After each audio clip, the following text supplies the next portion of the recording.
Hello and welcome to Real Talk. Now this week we were lucky enough to send Amon off to sunny Ireland to meet with the newest star of Michael Bay's Transformers franchise, Jack Reynor.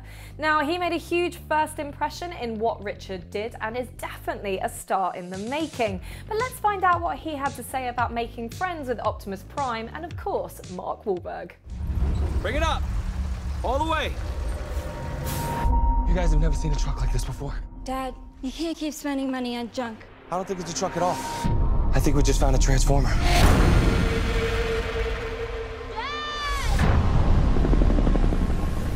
gonna ask you this once. Where is Optimus Prime? I'm asking, each Transformers movie has at least one inspirational speech by Optimus Prime, which is voiced by Peter Cullen. If the world was ending and you were called upon to do a big inspirational speech, what would that sound like? That's a great question that I've never gotten before.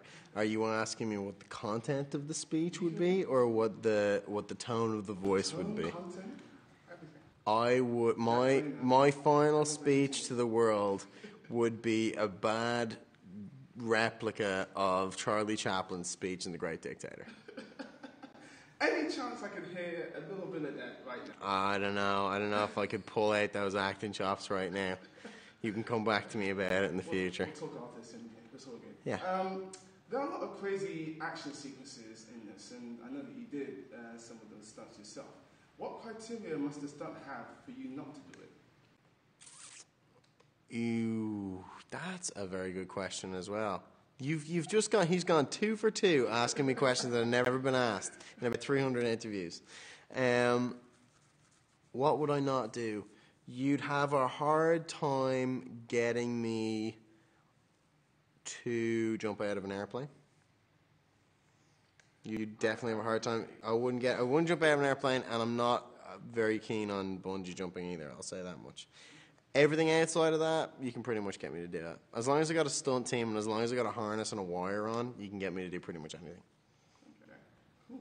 You have a few cool one-liners in this movie, and speaking as someone who has never had a good one-liner, I thought I'd take this opportunity and ask you, teach me the art of a good one-liner.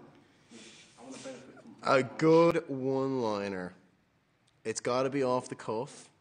You can't think about it too much. You have to throw it away. It's got to be more to yourself than anyone else.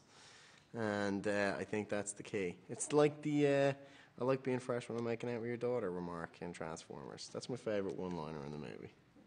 I'm taking down all these notes, so thank you. Yeah. I've always been curious as to what skills, if any, actors take away from a film. With this film, for instance, your character Shane is doing a lot of car driving. Have you sort of taken away or learned any skills? That's another great question. This is 4 questions now. 4 questions. It's one of the best things about being an actor is being afforded a skill set that you would never otherwise be able to have. You know, I spent a couple of months learning how to drift cars before I shot the movie, and that was a really cool thing. For my previous movie, Delivery Man, I learned how to work an espresso machine properly, which was something that I'd never learned how to do before. Honestly though, that's a really cool thing. You get to like, also with the physical training, I did an awful lot of boxing and I learned how to box really well, and I really enjoyed that experience too. And it's great. You just pick up so many things, and you have the opportunity to explore a lot of things that you wouldn't normally do, and that's great. You get crazy skill sets that you never would have thought you'd have. So you're basically saying that if someone were to challenge you to a boxing match, you could whip their ass? Probably. Cool. Noted. You are acting with these big, sort of gigantic alien robots in the film, but you obviously can't see that when you're filming. How close was the final product to what you were imagining when you were filming? The only thing that is not practical in the principal photography is the robots. Everything else is practical. All the explosions are real. The car chases, everything else that's happening is real. So, interestingly enough, what I pictured in my mind's eye would be the finished product of the film is not that dissimilar to what actually is the finished product of the movie. But, the thing about it is that Michael Bay, on the set while we're shooting the movie can visualize everything that's happening in the script when nobody else can, and that's an amazing thing. That's what makes him as great of a film director as he is, I think. And one thing I love about this Transformers as a whole, really, is that they have really cool robot names. You know, Optimus Prime, Megatron, Bumblebee. If you had a robot name, what would it be? You can pick it. I would be called Arthur, and I'd transform into a Pointy Guinness, and I'd drink myself. I think our new favorite Transformer was Optimus Prime. It's now Arthur. Yeah. Your character Shane is really sort of thrown into the situation. He has to adapt to what's happening sort of very, very quickly. So I was wondering, for this sort of role, then, do you prepare any backstory for Shane, or is that even sort of necessary with a character like this? I don't think it is really all that necessary. The way I was able to relate to my character was that he's an Irish guy who's living in Texas, and he's trying to carve out a career for himself as a rally car driver. And I, up until very recently, was a young Irish actor in Hollywood trying to carve out a career for myself there. So I can relate to him in that sense, you know. And his function in the film is to promote Tessa's independence and help her to make those steps into the adult world, and at the same time assert himself and assume his place and show that he is worth something, you know, and he has a reason to be there. So I could really relate to it. And I know you are sort of contracted to do 3 Transformers films, which is cool because you get to return to your character and build on your character. Mm-hmm. Thinking of the characters you played previously, is there anyone else that you'd like to return to and build on, if you had a chance?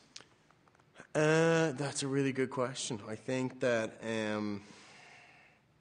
I have toyed a little bit with the idea of seeing what Richard would look like in 15 years' time, 20 years' time from that film, from what Richard did. You know, it would be interesting to find out what became of him in his life after that event and how he was able to reconcile it over a long period of time. That may never happen. I would love it to happen. I would love to get back together with Lenny in 10 years and make that film.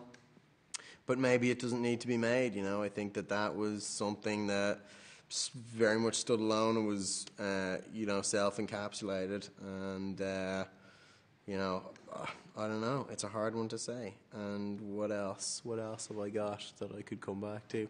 That's it. I mean, I don't really do franchising movies with sequel options aside from this one. And you mentioned sequels there. Where would you like to see Shane go in future films? Do you know? I'd like to see him become like a half-human, half-robot, cybernetic organism who has no emotional connection with Mark or Nicholas' characters anymore. I honestly don't think he needs that. And I'd like to see him become the lead of the film rather than Optimus, obviously. I'd hate to see it. Jack, thanks for your time. Thanks a lot, man. What a lovely chap. Transformers Age of Extinction is in cinemas this week, so if you're after a CGI feast for the eyes, then this one might just be for you.